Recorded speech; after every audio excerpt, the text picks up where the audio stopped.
प्रभु का धन्यवाद हो आज के विशेष दिन के लिए। फिर से हम लोग देखेंगे प्रभु यीशु मसीह ने छठा वचन कहा कि पूरा हुआ, और सब कुछ पूरा करने के बाद प्रभु यीशु मसीह जैसा लूका नबी की किताब और उसका 23 अध्याय और 46 पद में लिखा है, हम 44 पद से पढ़ेंगे। Luke chapter 23 and verse 44, we are going to read that from. वो लगभग दोपहर से तीसरे पहर तक सारे देश में अंधेरा छाया रहा और सूर्य का उजियाला जाता रहा और मंदिर का पर्दा बीच से फट गया। अब ये वक्त किस वक्त कितने टाइम रहा होगा? 3 बजे के करीब। This was around 1 o'clock. 3 बजे के बाद यीशु मसीह ने ये शब्द बोला है, तो मैंने सही टाइम लिया है। After 3 o'clock. Is it 3 o'clock? Jesus spoke this word, not before 3. All right. So it is about 3 o'clock that Jesus spoke these words. So after 3, we are accurate. 3 बजे के बाद यीशु मसीह ने अंतिम शब्द बोला है। So after 3 o'clock, Jesus said the last word on the cross of Calvary. और मसीही लोग 3 बजे अपनी सभा खत्म कर देते हैं। But Christians, what they do, they finish their services before that at 3 o'clock. Bible के अनुसार तीसरे पहर तक देश में अंधेरा छाया रहा, And सूर्य का उजला जाता रहा, मंदिर का पर्दा बीच से फट गया। तब यीशु ने बड़े शब्द से पुकार कर कहा, हे पिता, मैं अपनी आत्मा तेरे हाथों में सौंपता हूँ। और ये कहकर उसने अपने हाथ छोड़ दिए। So here it says in the word, now it was about the 6th hour, and there was darkness over all the earth until the 9th hour. Then the sun was darkened, and the veil of the temple was torn in two. When Jesus said and cried out with a loud voice, and he said, Father, into thy hands I commit my spirit. Having said this, he breathed his last. Hallelujah. Hallelujah. प्रभु यीशु मसीह के वचन मत्ती रचित सुसमाचार और उसका 27 पद, मत्ती रचित सुसमाचार और उसका 27 पद chapter और उसका 50 पद से हम देखेंगे, बल्कि 45 वर्ष में देखेंगे। 27th chapter of the Gospel of Matthew और 45 पद and 43rd verse. दोपहर से लेके तीसरी पहर तक उस सारे देश में अंधेरा छाया रहा, मतलब 3 बजे तक अंधेरा था। तीसरे पहर के निकट यीशु ने बड़े शब्द से पुकार कर कहा, एली एली शब्द की, हे परमेश्वर तूने मुझे क्यों छोड़ दिया। और उसके बाद आगे एलिया, वो सोच रहे हैं एलिया नबी है। फिर उन्होंने सरकंडे से उन्हें डुबो के खिलाया पिलाया, पानी या सिरका दिया।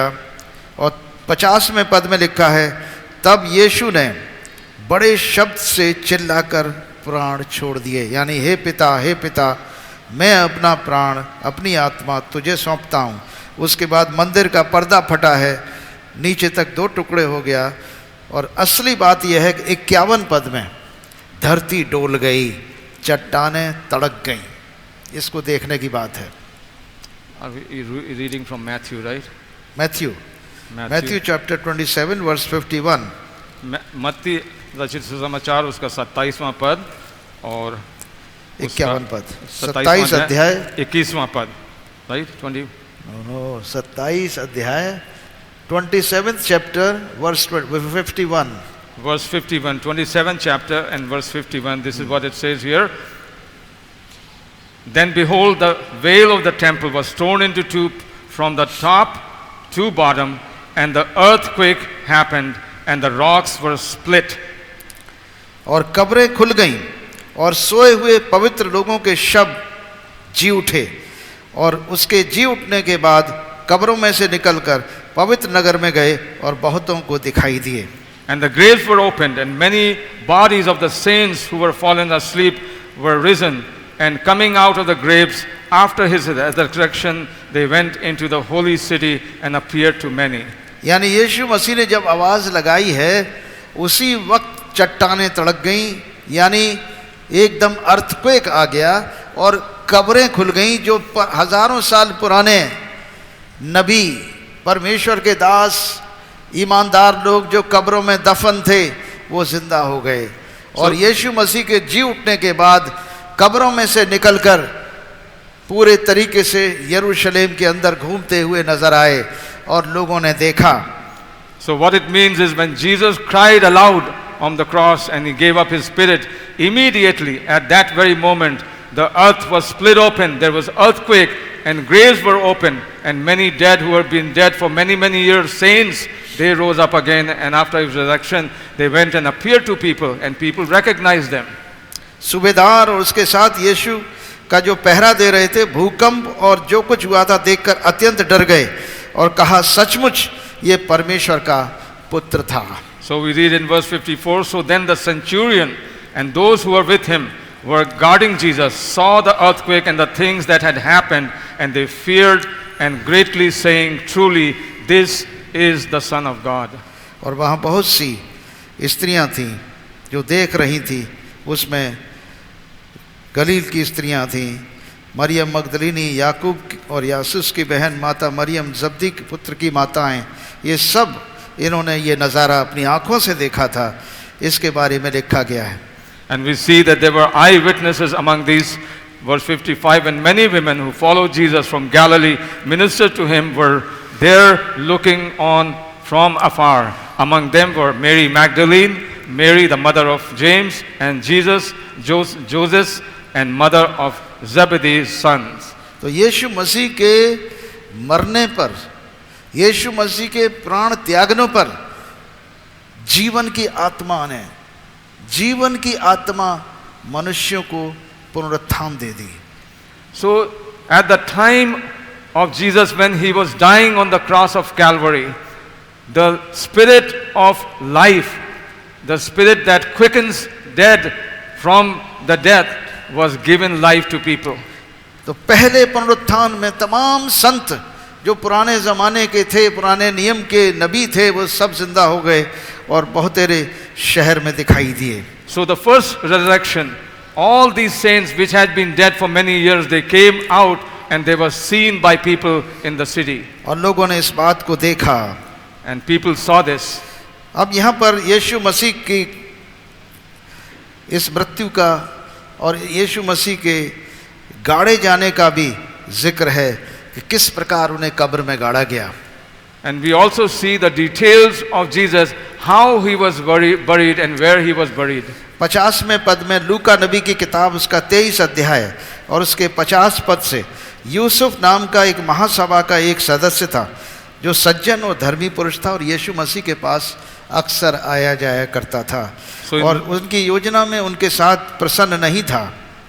वो यहूदियों के नगर अरमतिया का रहने वाला था और परमेश्वर के राज्य की बाट जोने वाला था। So we read in verse 50 in Luke chapter 23, now behold, there was a man named Joseph, a council member, a good and just man. He had not consented to their decision and deeds. He was from Arimathea, the city of the Jews, who himself was also waiting for the kingdom of God. उसने पिलातुस के पास जाकर यीशु का शव मांगा। This man went to the Pilate and asked him for the body of Jesus. उसे उतारकर मलमल की चादर में लपेटा और एक कब्र में रखा जो चट्टान में खुदी हुई थी, उसमें कभी कोई नहीं रखा गया। And then he took him down and wrapped him in linen and laid him in a tomb that was hewed out of the rock where no one had ever been laid before. हम जानते हैं Nicodemus नाम का व्यक्ति भी था। We know that there was a man named Nicodemus. वो सुगंधित वस्तुएं लेकर आया और यीशु मसीह की देह पर मरी गई और वो सब उनको रखकर कब्र में रख दिया गया। और ये कब्र यूसुफ अरमतिया की थी, रिच मैन की ग्रेव थी, जो भविष्यवाणी यशाया 53 ने की है कि मृत्यु के समय वो अमीर का संगी हुआ। अमीर की उस ग्रेव में रखा गया जो कि अमीर आदमी के लिए थी। We know about Nicodemus that he bought spices to put it on the body of Jesus and wrapped him, and they went and put him into the grave of a rich man, which was prophesied in Isaiah. But I must tell you a good news. मैं तुम्हें एक खुशखबरी बताना चाहता हूँ। But I want to tell you a good news. यीशु मसीह तीसरे दिन जी उठा था। Jesus Christ was risen on the third day. वो तीसरे दिन जिंदा हो गया था। He was alive on third day. और वो आज भी जीवित है। And he is alive today. 40 दिन के बाद जीवित स्वर्ग पर उठाया गया था। After 40 days he ascended alive into heaven. इसलिए हम मातम नहीं मनाते हैं।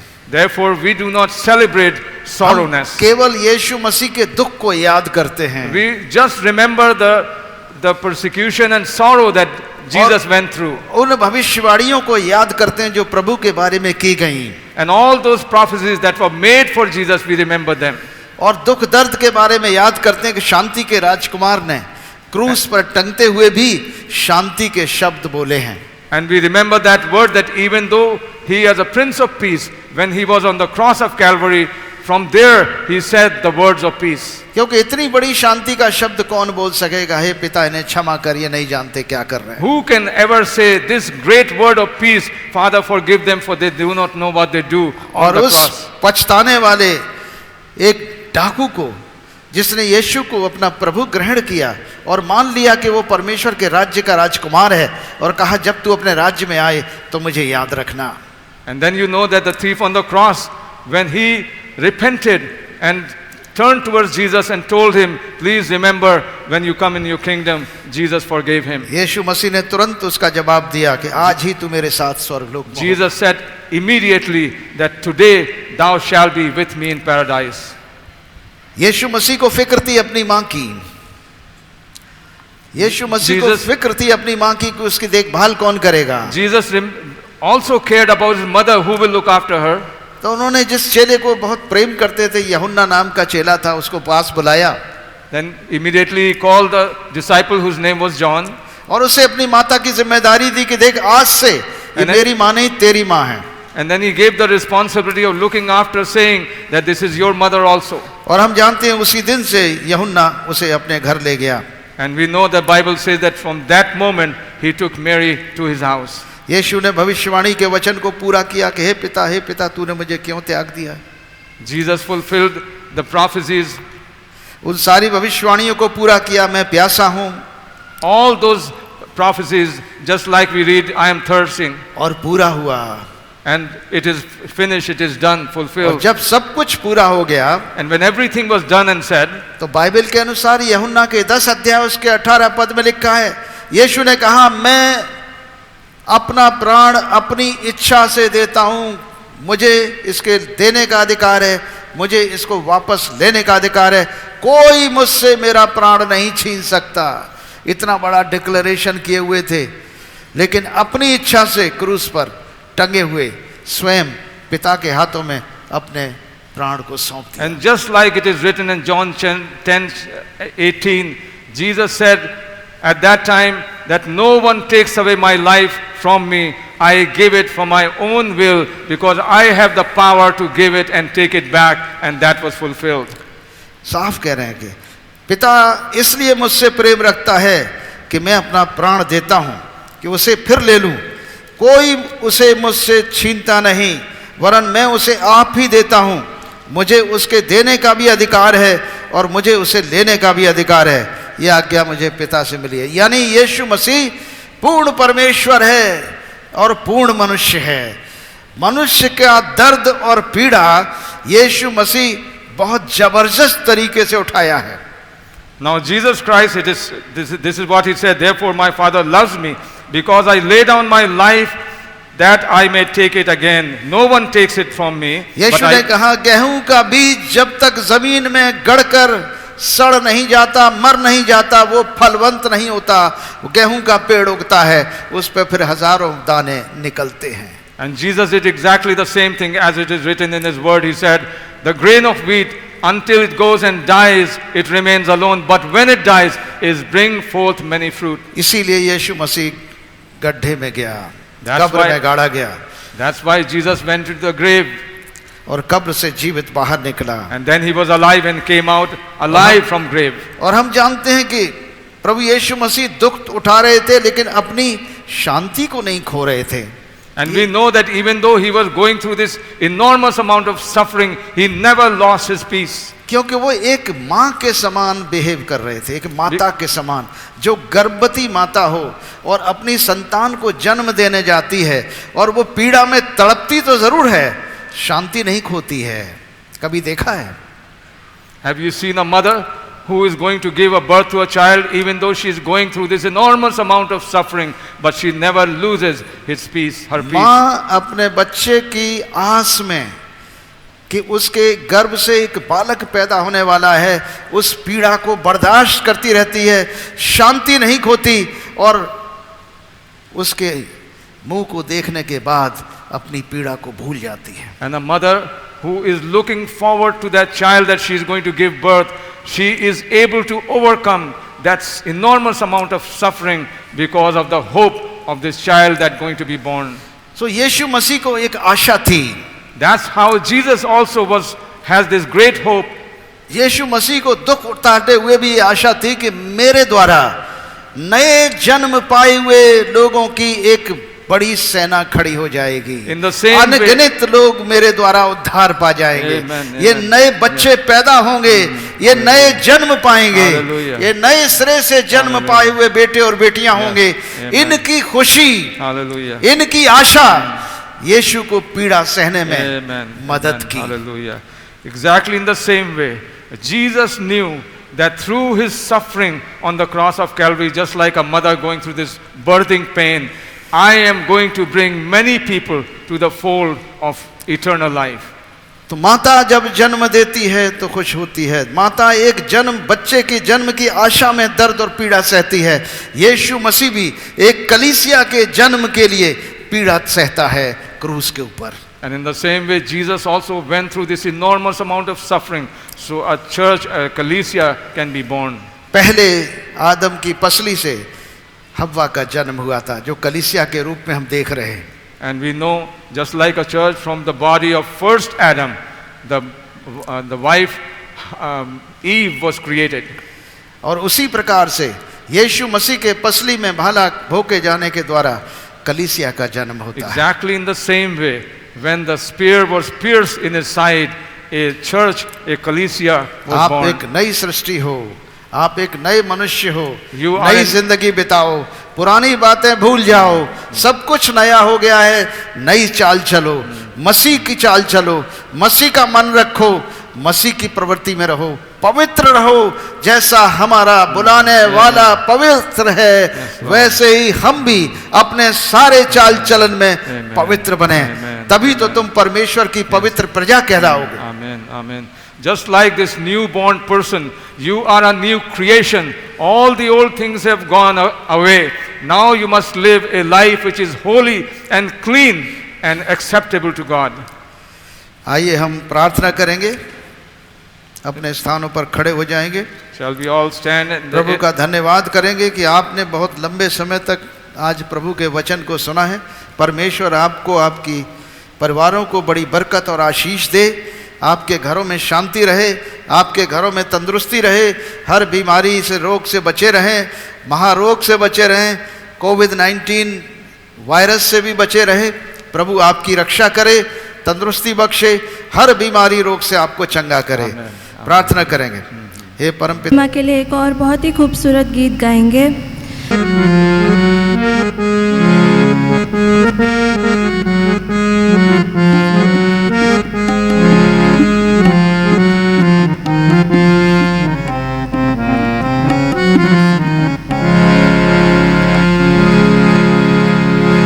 खुदा की कुदरत है बेबयान, जो देखा मैंने उस बागे आदन में, था वो मंजर खुदा की हुजूरी का, था वो मंजर खुदा की हुजूरी का. खुदा की कुदरत है बेबयान, जो देखा मैंने उस बागे आदन में, था वो मंजर खुदा की हुजूरी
कोई उसके पास।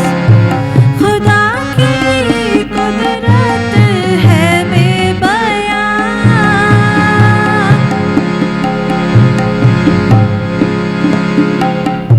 खुदा का नूर था आदम का कपड़ा, फरिश्ते भी तरसते थे नूरानी कपड़े को। खुदा का नूर था आदम का कपड़ा, फरिश्ते भी तरसते थे नूरानी कपड़े को। मगर था ये नसीब केवल आदम को, मगर था ये नसीब केवल आदम को, केवल आदम को, हाँ केवल आदम को।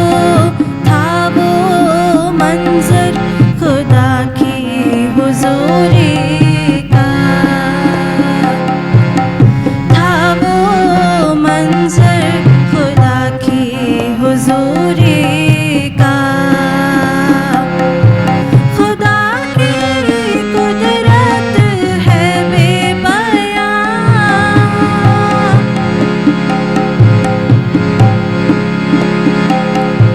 फिर आई जलन एक फरिश्ते के दिल में कि मैं क्यों करूं मिट्टी के पुतले को सलाम। फिर आई जलन एक फरिश्ते के दिल में कि मैं क्यों करूं मिट्टी के पुतले को सलाम। गिराऊंगा मैं अब इस इंसान को, गिराऊंगा मैं अब इस इंसान को। खुदा की निगाह से, खुदा की निगाह से था वो मंजर खुदा की हुजूरी का, था वो मंजर खुदा की हुजूरी का। खुदा की कुदरत है बेबयां,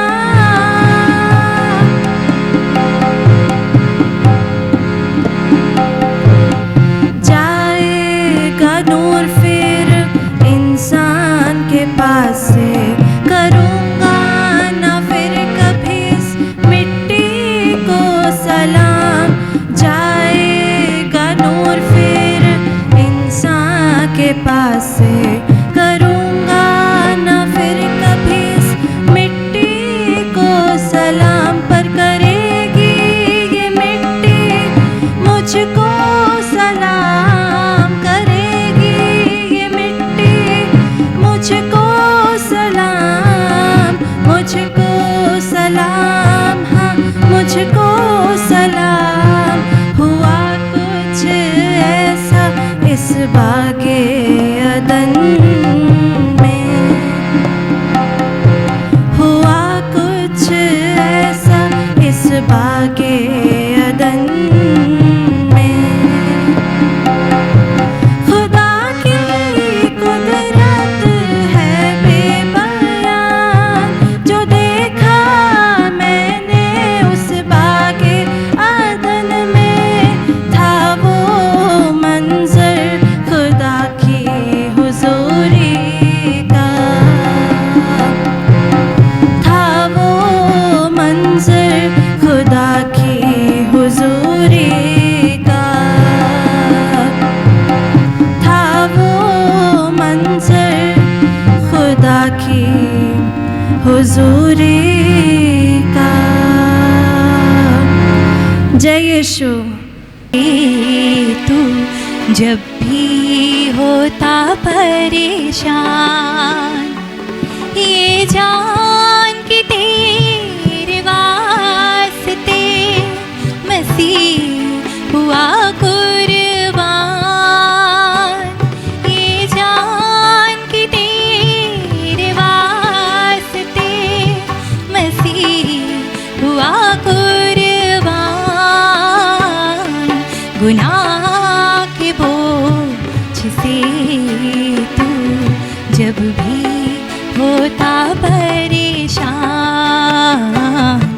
गुनाह के बोझ से तू जब भी होता परेशान।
मसीह